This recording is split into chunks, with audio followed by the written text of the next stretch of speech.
गौतम, अरे काय अवस्था करून घेतली स्वतःची. गौतम, काय चाललंय? काहुडा झालायस का तू? हा, दिवसभर कुठे असतोस, काय करतोस, काय पत्ता नाही. फोन दे तुझा. फोन कुठे? तुझा ट्रॅकरच ऑन करतो. दिवसभर सगळ्यांना टेन्शन, आईला पॅनिक अटॅक्स येतात तुझ्यामुळे, आणि तू दिवस रात्र दारू पित बसतोस. फोन दे मला. तुला काय करायचं? काय करायचं म्हणजे? मग काय झालं सांग. काय चाललंय तुझं? काय प्रॉब्लेम काय आयुष्यात? काय सांगू यार तुला?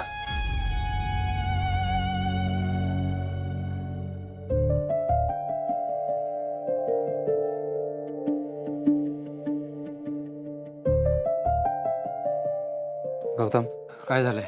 प्लीज सांग. मी वाटेल ते करायला तयार आहे. पैशांचा प्रॉब्लेम आहे का? कोणी काही बोललंय का तुला? अरे कोणाशी भांडलायस का तू? अरे सांग ना, काय झालंय ते? अरे जा यार दादा. काय सांगू मी तुला? ती सांगेल ते मला कळेल.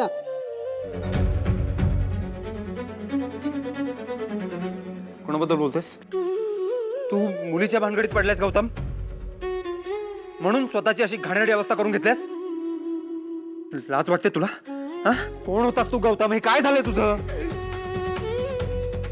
माहिती मला.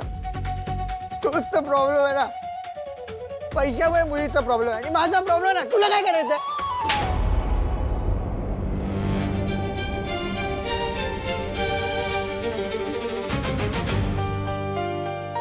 बघे, ह्या घरात हे असं वागलेलं चालणार नाही. दारू पिणं, नशेत बडबडणं, मुलीच्या नातात मी चालवून घेणार नाही. आणि तुझा मोठा भाऊ म्हणून नाही, तर मला तुझी काळजी वाटते म्हणून सांगतोय. तुला माहिती आहे ना असं वागल्याने काय होतं? आठवतंय ना? तुला काय आठवणार म्हणा, लहान होतास ना तू. मला आठवते, उद्ध्वस्त होतं सगळं बायको. या आधी सुद्धा झालंय असं, आणि तरी सुद्धा पुन्हा तुला तेच हवंय का? जय, तू काय करतोयस तू? हा, जय, काय चाललंय?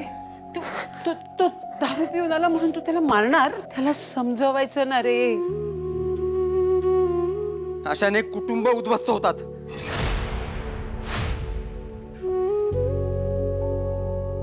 काय झालंय जय? नक्की काय झालंय? जय, अरे देवा,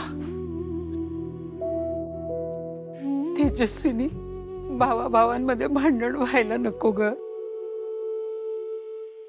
असं काही नाही होऊ देणार आहे मी. माझ्या मुलांमध्ये भांडण का झालं याचं कारण मी शोधून काढणार आणि त्याच्या मुळाशी पोहोचून ते उखडून टाकणार आहे.